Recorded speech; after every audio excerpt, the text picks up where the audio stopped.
Ace is the place with the helpful hardware, folks. This Thanksgiving, think outside the oven and get Thanks Grilling with Ace. Get a new grill and choose from top brands like Traeger, Weber, and Big Green Egg to add even more flavor to your Thanksgiving turkey, side dishes, and desserts. Plus, right now, get free assembly and delivery on all grills and accessories $3.99 and up. For the best help on the best grills, stop by your local Ace and get Thanks Grilling. Ace Rewards members only through December 24th. See participating stores for scheduling or exclusions.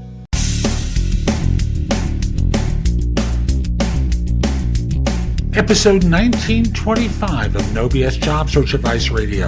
I'm your host, Jeff Altman, the Big Game Hunter, and welcome. I've got a guest on today, and we're going to be talking about changing careers, some of the obstacles that get in the way, and frankly, a methodology that's going to help you.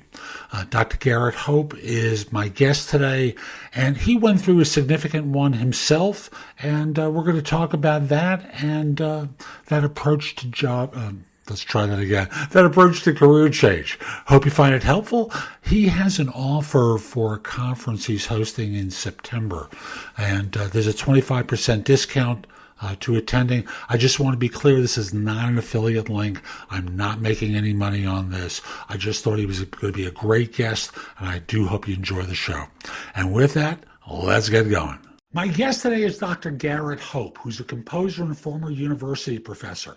He uses his music to create emotional experiences, whether writing for students or media. Folks, hang in there. This is going to make sense in a moment. When not composing, he speaks on the business of music and how to move forward through challenging times. Garrett, welcome. I appreciate you making time today. Thank you for letting me be on the show, Jeff. It's really my pleasure to be here. Thank you. And I appreciate you making time. And what are we talking about today? What are you doing? How does this work together? Oh yeah, somewhere along the line you changed your career. What brought you to that? What brought you to the point of changing careers? What was going on or not going on? Oh man, the story, and I think this is true for a lot of people, is you start moving it forward in life and you have a plan, and life happens, right? And what happened to me is let's stay way back. I never wanted to be a teacher. My mother was a teacher. I wanted to be a musician. I wanted to write music and perform music. And then when I was in graduate school, I got these crazy opportunities to teach. They bypassed the doctoral students while I was a master's student to give me a teaching assistantship. And at the same time, I got hired at a local community college in Colorado to begin teaching. And all of a sudden, I realized I really like this teaching gig. Not only does it naturally resonate with who I am as an individual, as a mentor and communicator, but I love helping students come along and grow. Long story short, I continue on in this. I go and get a doctorate in music so I can become a professor. And then things change. I end up leaving academia and then kind of re-entering it a little bit recently as a lecturer part-time. But what happens is, as I was discovering more of who I am and what I do and building my career, I made these pivots.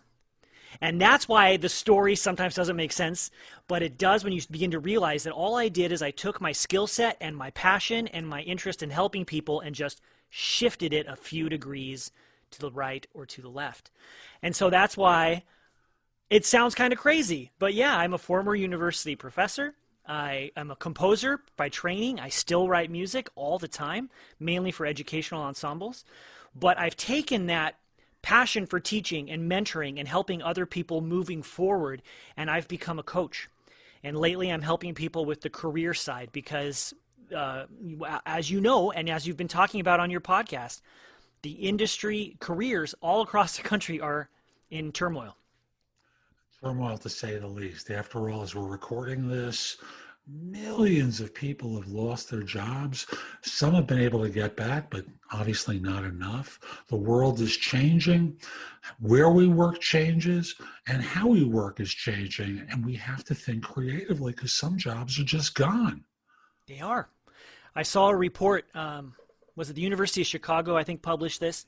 Something up to 42% of the jobs that went away during the shutdowns are not coming back. So if you lost your job and you're in one of those industries that's deeply affected, you have to pivot because you don't have a choice. And thus, we're going to be speaking about some of the roadblocks to change, some of the ways to move forward, things along those lines, folks, because we want to help you take steps to move ahead. So what sort of things get in the way? What sort of action should people take? And it's funny, in that intro that I read, the word forward is capitalized because that's really the model that we're going to be working with, right? That's right. So I've created this framework called Moving Forward, and the forward is an acronym, and it stands for fear, opportunities, reimagining, and I'll elaborate that in a second, web, action, results, and then dreaming. But to answer your question, before we get into the forward a little bit, I think some of the things that really get in our way from pivoting is the fallacy of the sunk cost, which is the idea that, oh, I've invested all this time, all this energy to get to where I am. And this happens with people who have graduate degrees, specialized training, time invested. Maybe you're 15, 20 years into a career, and now that industry is just done. And you feel like you've wasted your money and you cannot pivot. That's the fallacy of sunk costs. Fear is our biggest. Let me interrupt for a second with a quick story. And I believe I told this somewhere else, but I remember years ago, there was someone else who was also doing recruiting as I used to do. And technology was changing from, and folks, if you're an old-time technologist, you'll recognize this language, COBOL to something else. And this friend of mine from the other search firm called up and said, I got all these great COBOL programmers. I don't know what to do with them. I said, burn the resume because you're not going to be able to do anything with them. It's done. And folks, for a lot of you, what you're doing isn't going to be needed anymore. Mm-hmm. And if it is, it's going to be needed in far fewer numbers. Is that the gamble you want to take? So, right. But I don't want people to like wallow in that fear. And because that's our first part of forward, right? Is fear is not about becoming less fearful, it's about becoming more brave. And when we're in these places that are also emotionally laden, being unemployed, having no paycheck to look forward to in the future, we let the fear become a real obstacle. And that fear really is not going to go away. But what we can do is learn to deal with it. And I know you talk about this on your show and your listeners have heard about it. It's about putting one foot in front of the other and taking the next step. And so that's part of what I'm doing, is helping people become more brave. And then I think if we reframe what's happening, we can have opportunities. Opportunities are all around us if you start looking for them, even in the midst of this pandemic. And the fear sometimes stops us from seeing these. But whenever your passions and interest and skill set and where that intersects with people who have a need, that's an opportunity. And if we start by thinking of others before we think of ourselves and how we can serve others, we begin to find opportunities everywhere. So even for those COBOL programmers, they already know so much, right? They know at least one programming language. I guarantee you they know more than that. They're computer experts. They are probably networked within an industry, but where are the needs and how can they serve them, even if that means acquiring a new skill? Does that make sense? Like there are really opportunities. It's an abundance, but we just sometimes can't see them. Yes, and I think of all the chefs that have been affected around the country. And, let's assume you're not a celebrity chef from a big restaurant in a major city where you're going to become a private chef to a celebrity. There's lots of opportunities in the food industry. Maybe it's commercial food. Maybe it's in one of the services, the meal kit services, where you're not preparing meals each night. For a full house or a 25% full restaurant, as is mandated right now in a lot of places. But what you are doing is remaining in the game, leveraging your skills in a different way. Maybe you start something on your own and market it in your area. There's things to think creatively about that most people in their fear get stuck with. Stuck, right. I know where we live, I'm in Lincoln, Nebraska. A lot of these restaurants, not a lot, but a few really did think creatively. And some of them began to, because the state changed the rules here to help restaurants stay alive, but they ended up becoming suppliers. So where the grocery stores had empty shelves, you could now buy raw ingredients from the restaurants, or those, let's say, who made buns and rolls for their restaurant. Now you can go to them and they'll act like a bakery. So drive up, very little interaction, right? But now you can have freshly baked bread from the steakhouse that made buns. So it's all about thinking creatively and finding those opportunities. And again, go ahead. No, you. And that leads me to the R, which is reimagining. And I'm talking about the past and reimagining your skill set and not getting stuck in that fallacy of the sunk cost. And Scott Adams, the creator of the Dilbert cartoon, has this fascinating idea called the talent stack. And that's where you take individual skills, and we all are so unique. What makes you stand out from the rest? And as a former university professor, this is one of my biggest beefs with schooling, is that we try to make everybody fit into the same box. And for the listeners out there, you don't. You're not a box. You are somebody unique with a special skill set and experiences that you can use, if you frame it correctly, to serve a need in a way that nobody else can. It's the knowledge you know, the skills you have, and the experience that you have under your belt.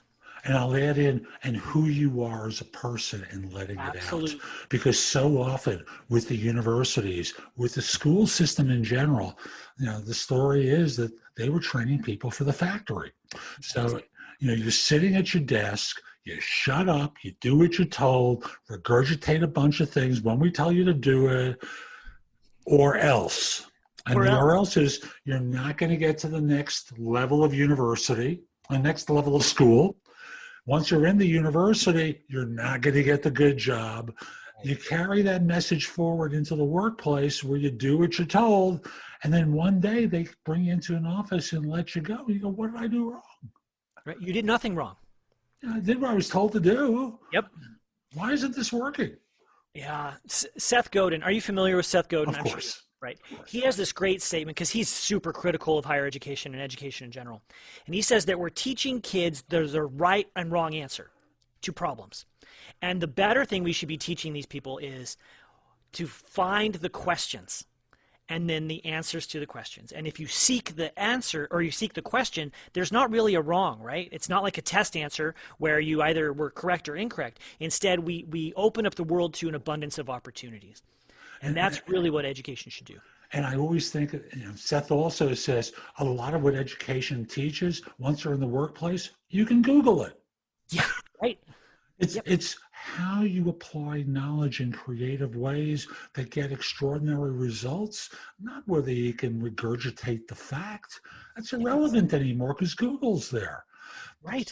So what can we do differently? How can you take that experience that you have and apply it in different ways and stand out from the millions of other people who in theory do what you do but aren't you? Yeah. So part of what I did at the university, Jeff, is I taught the history of rock and roll. And I got to tell you, that was fun because I basically got paid to play music videos and talk about sex, drugs, and rock and roll. But when we're in the 70s and we're talking about art rock, I make a point of watching The Wall by Pink Floyd. And everyone knows the chorus, right? We don't need no education. We don't need no forced control. And if you watch that video, you have all these students who are individuals walking into the factory. And when they come out, they're faceless. They've lost their identity. And even Pink Floyd in the 70s was pointing this out about education, and it's still true today. So remove that mask, like Jeff was saying. Find your unique personality, who you are, your skills, your knowledge, and experience. That's how you can move forward. And you intersect that with the people who have needs and problems and how you can solve them. And opportunities abound. So far, we've talked about fear, right? Mm-hmm. Opportunities. Opportunities. You mentioned some costs, which I believe you refer to as reimagining your skill sets. Yes, sir. Oh, you were raised to be polite. Please call me Jeff. No need to call me sir. You So, got it. so we've got the beginning of forward, F-O-R. Mm-hmm. The next letter is W. W, and this is something that I know you speak and write about abundantly, and that is what I call the web, meaning networking. It's who you know is more important than what you know, or more specifically, and maybe Jeff, you have some deep thoughts on this, but it's who knows what you know that really matters. And I think what happens when you go to an education, like these kids who go to these Ivy League schools, they're not really paying for the education at Harvard, they're paying for the network that opens new opportunities. And we all have networks of our own, and we can grow them, and there's things we can do to nurture them and make them more healthy. But I think one of the mistakes a lot of people make when they're thinking about their network is to ask things of their network instead of providing things to your network. It's about being of service to others. If you know one person in your network who's working on a project or has a problem of their own, and you know somebody else on the other side of your network who can help solve that problem, or they can work together, it's about connecting these people. And the more you can act as the connector and the center of your web, again, more opportunities present themselves. So I think you used the most important word so far, and it's one that people don't think in terms of, is becoming a connector. Yeah. People just think of gimme, gimme, gimme, gimme. I need, as opposed to give more, get more. Right. And how does someone shift, or what can someone do to shift their mindset from gimme, gimme to helping others? Well, a really simple thing is to begin reaching out to the people who are in your closest sphere of your network and just checking in, seeing what they're going through, and again, trying to find solutions to their problems. And I'm not saying you're going to find the solution, but you might know somebody else who can help with that. For instance, if you knew someone who was working on a redesign for their business website, but they're not a programmer, they're not a designer, but you have a web designer in another part of your network, put the two people together. I'm doing this right now for myself with one of the listeners of my podcast was looking for a graphic designer. Hey, I've got a graphic designer friend, and it's not about me. I'm not gaining from this, at least not directly. And what happens is we begin to just provide resources, and every once in a while you reach out and you find an article and you say, hey, I think this is right up someone's interest or right up their alley, and you just send it out. Say, I'm thinking about you. You might like this. And that's it. You just kind of touch base and you try to enrich other people's lives. It sounds like a lot of work, but it's really simple, and the dividends are huge. And sometimes it can be as simple as connecting people with information. Yes. Yeah. I remember there was a woman I knew many years ago who was like the first woman commodities broker at a major Wall Street firm. Really? And it was a heck of a position to be in because she was the one who was made to look like the secretary when people came in. So she was always front and center in every bullpen environment. So if a visitor was coming in, they'd think she was the secretary. But what she tried to do was, as part of her business development, this is pre-internet days, folks, she would send articles to people that she was prospecting that she thought might be of interest to them. And slowly but surely, she was able to get meetings with some very wealthy investors and government agencies because she was doing commodities trading and thought that there would be information there that would be helpful. Sometimes that's all it takes, is sharing without an expectation in return. We often call that providing value, right? Darn, that's a great term. Provide value. Oh, okay. So when people are thinking of their network, they tend to think in terms of more. I need more people, as opposed to servicing who they have. Yeah, Judy Robinette wrote this book about how to be a power connector. And she has this idea that we have the 5 closest people on our network, and these are the people we interact with daily. And they're probably going to be our nuclear family, best friends, and then you move out from that to the most critical 50, really. And these are the people you interact with weekly, maybe even bi-weekly. They're your greatest sphere within your vocation. And then there's another 100 a little bit outside that are more slightly removed that you know intimately, but you don't interact with every day. And we top out as humans around 150 people in a network. Beyond that, we can't really know that many more people. And there's a whole lot of research that backs this up. So people can move in and out of your network, but it's not about providing value to 5,000 people. It's about being that critical information provider or that connector for that small group of people. Excellent. So we've got FORW. We're on to A. That's right. It's about taking steps. We can plan, we can think, we can reimagine our skill set and our histories, but if we're not actually putting one forward in front of the other, then nothing's going to happen. And I want to encourage people to take action. As a good friend told me, what a coach does is they deepen understanding and learning, and they help further action. And I want to help people further action. And sometimes we don't really know what's going to happen or where we're going, but once you start moving, things become more clear, and it's a whole lot easier to pivot when you're in action. I And agree. The analogy of the car and the steering wheel completely works right here. So often people get stuck. We're talking about pivoting and changing careers and changing things in your life. And while they're thinking, I don't like this anymore, they become inert because they don't know what to do next. And to me, one of the best things that you can do to move forward is move forward. Do something. Yep. Even if what you're doing is what doctors do when they're trying to diagnose an illness, which is rule things out. Yeah. That's moving forward because you're eliminating possibilities that, are leaving you paralyzed about what to do. You're eliminating choices and thus are able to take action. Because if you've got 20 things that you're deciding between, let's get it down to a manageable number. Right.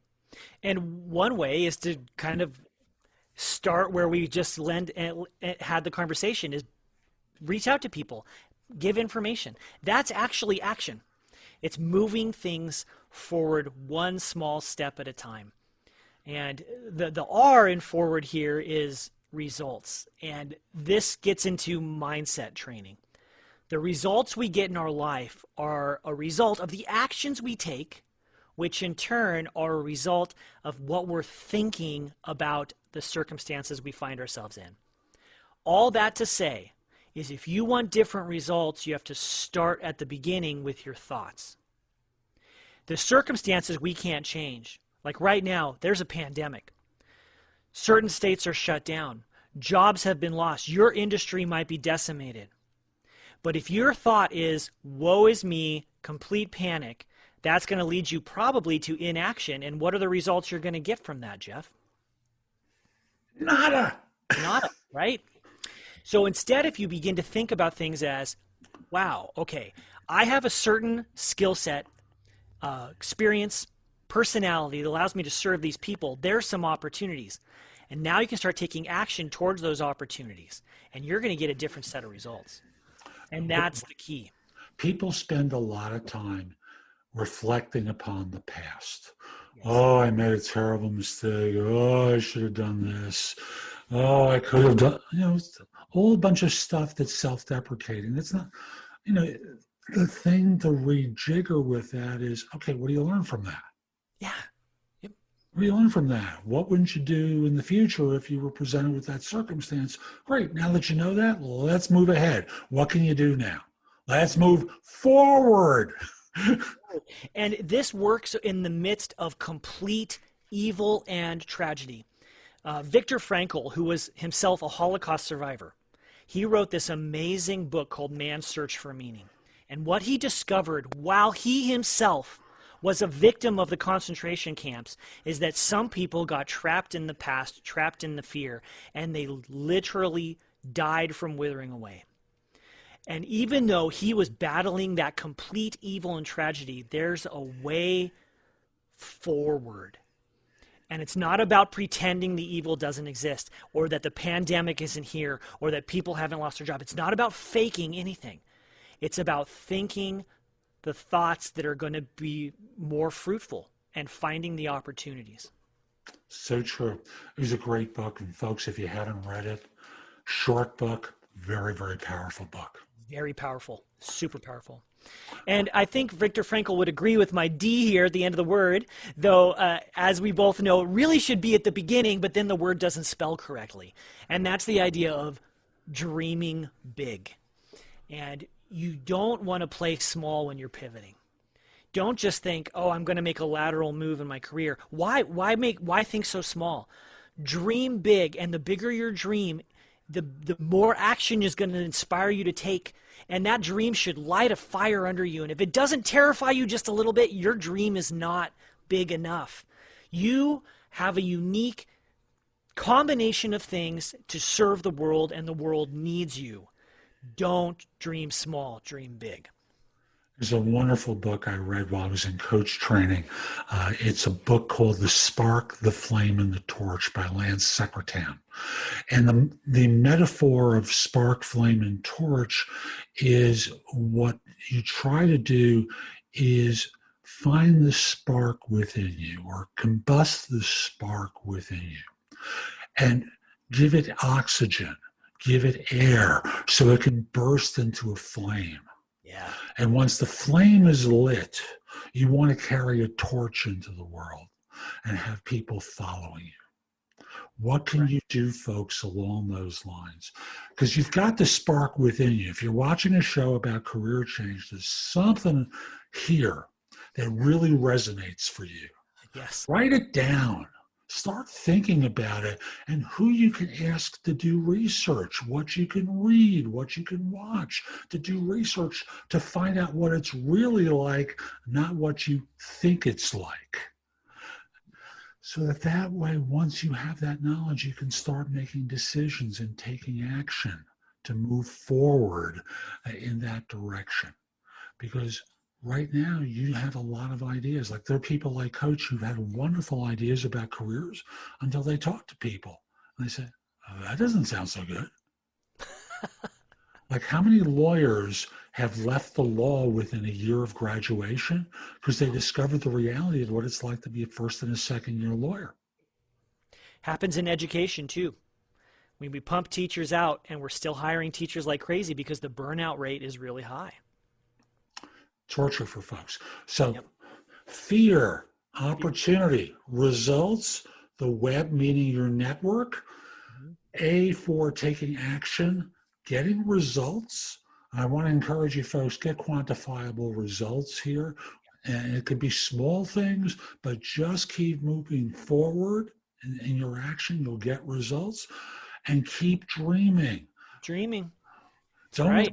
Don't allow yourself to get stuck because the results are not immediate. Right. That is another thing that people, a lot of my coaching clients struggle with this too, because we lay out a framework and we lay out a system, but it didn't happen tomorrow, and so they want to throw in the towel. And sometimes it can take a while to complete the pivot, but stay with it.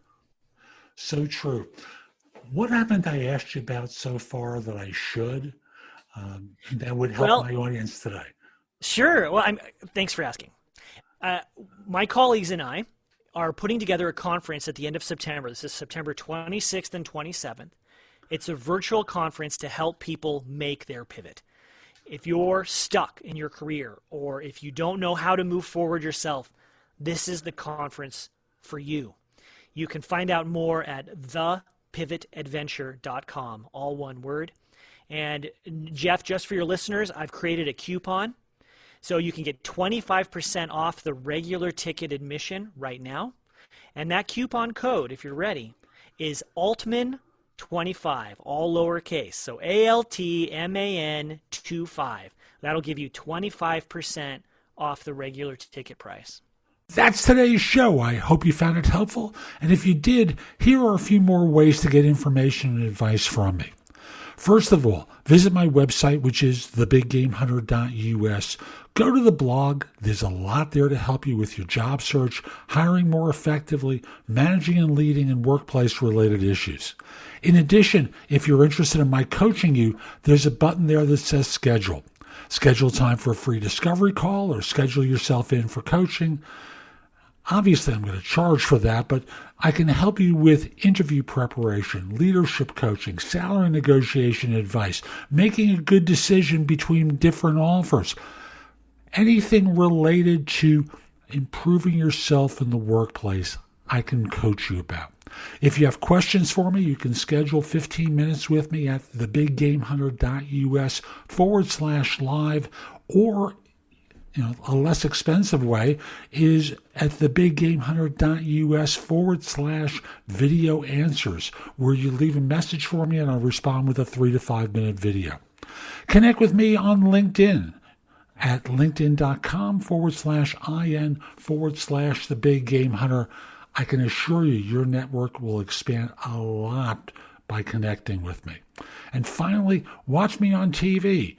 Download the JobSearch TV app for Fire TV, Fire Stick, Apple TV, Roku, like 90 different manufacturers. I'll be back tomorrow with more, and in the meantime, I hope you have a terrific day. Be great!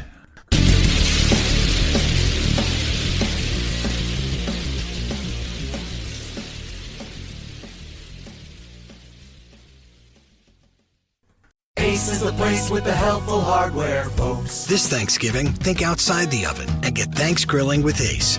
Get a new grill and choose from top brands like Traeger, Weber, and Big Green Egg to add even more flavor to your Thanksgiving turkey, side dishes, and desserts. Plus, right now, get free assembly and delivery on all grills and accessories $3.99 and up. For the best help on the best grills, stop by your local Ace and get thanks grilling.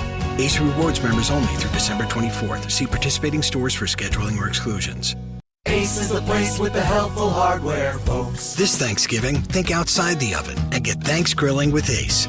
Get a new grill and choose from top brands like Traeger, Weber, and Big Green Egg to add even more flavor to your Thanksgiving turkey, side dishes, and desserts. Plus, right now, get free assembly and delivery on all grills and accessories $3.99 and up. For the best help on the best grills, stop by your local Ace and get thanks grilling. Ace Rewards members only through December 24th. See participating stores for scheduling or exclusions.